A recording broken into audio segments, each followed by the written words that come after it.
Alors, j'ai l'habitude de le dire. Nous n'avons pas reçu Jésus pour obtenir la bénédiction. Nous n'avons pas reçu Jésus pour faire des enfants.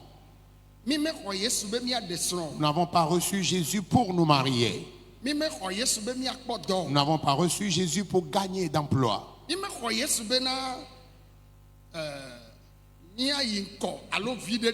Nous n'avons pas reçu Jésus pour un quelconque intérêt. Mais c'est pour la vie éternelle que nous avons reçu Jésus. Mais vous savez quoi? Sur une centaine de personnes, 80 d'entre les 100 qui ont reçu Jésus, c'est parce qu'ils éprouvent des difficultés. Et ils essayent de trouver solution en vain. Et ils se rendent compte que l'argent ne peut résoudre ce problème dans leur vie. Ils se rendent compte que leur position ne peut résoudre le problème dans leur vie.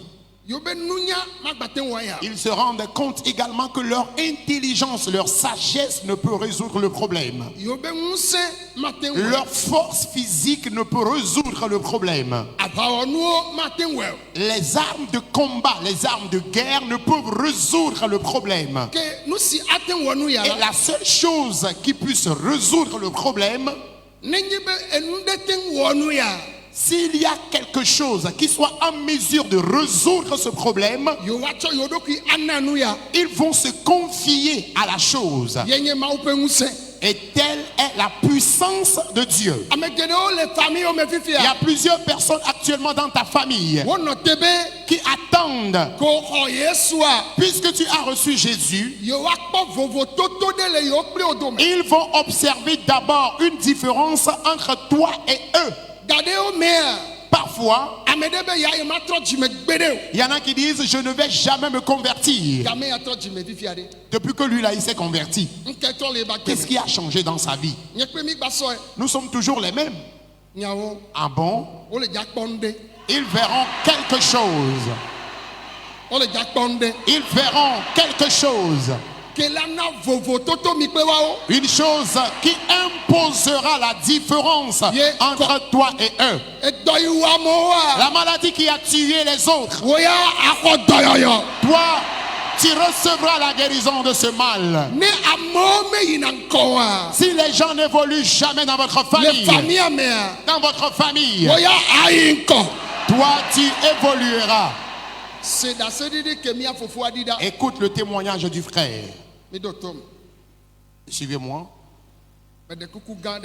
s'il vous plaît.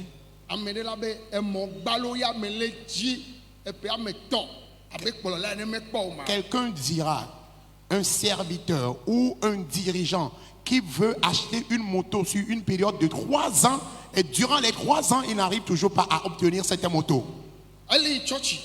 Il va à l'église. Il travaille. Il n'est pas aussi un paresseux. Mais il dit dans leur famille, c'est eux qui se battent, qui travaillent plus que les autres. Mais personne d'entre eux n'a réussi sa vie. Et aucun changement ne vient aussi. Et lui aussi, il vit la même situation dans la famille. Les gens se posent la question à savoir, quel est ce dirigeant-là qui prêche la parole de Dieu et qui va toujours à pied avec ses enfants? Cela constitue pour lui-même une honte, et de même cela constitue une honte pour Dieu au ciel. Il a dit niet. La grâce de Jésus-Christ qu'il a placé dans ce camp, qu'il va se connecter à cette grâce pour qu'une différence s'impose. Et en vérité, ce qu'il a recherché durant 3 ans, lorsqu'il a commencé par prier, en moins d'1 an, il a obtenu la chose. Ce n'est que le début. Et d'autres choses s'annoncent encore. Ce qu'il n'a jamais rêvé, c'est ce que le Seigneur fera. dans sa vie. C'est ce qui s'accomplira dans sa vie. Ce qui n'est jamais monté à son cœur. Ce que lui-même il n'a jamais imaginé. Ce que l'oreille n'a jamais entendu. Ce que l'œil n'a jamais vu.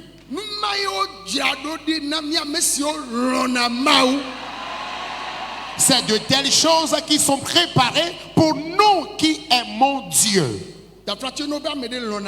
Lorsqu'on dit que quelqu'un aime son prochain,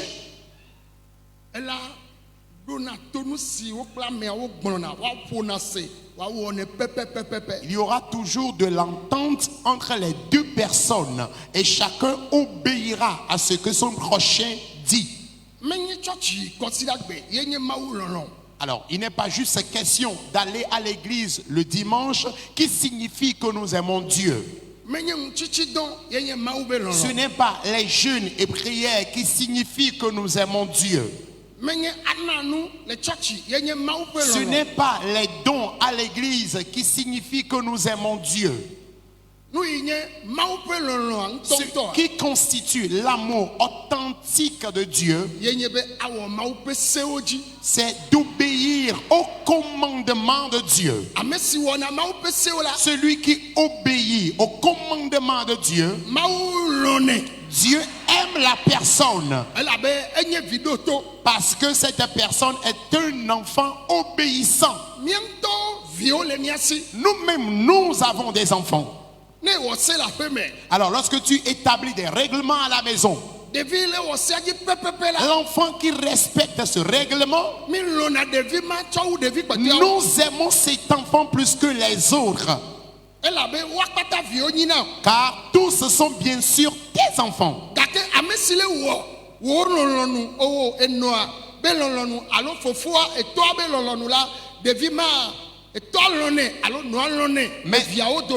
Mais celui ou l'enfant qui s'efforce à faire la volonté de son papa ou de sa maman, cet enfant est plus aimé par ses parents.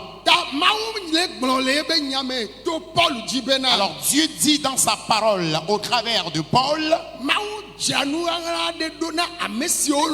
que Dieu a préparé des choses cachées pour ceux qui l'aiment.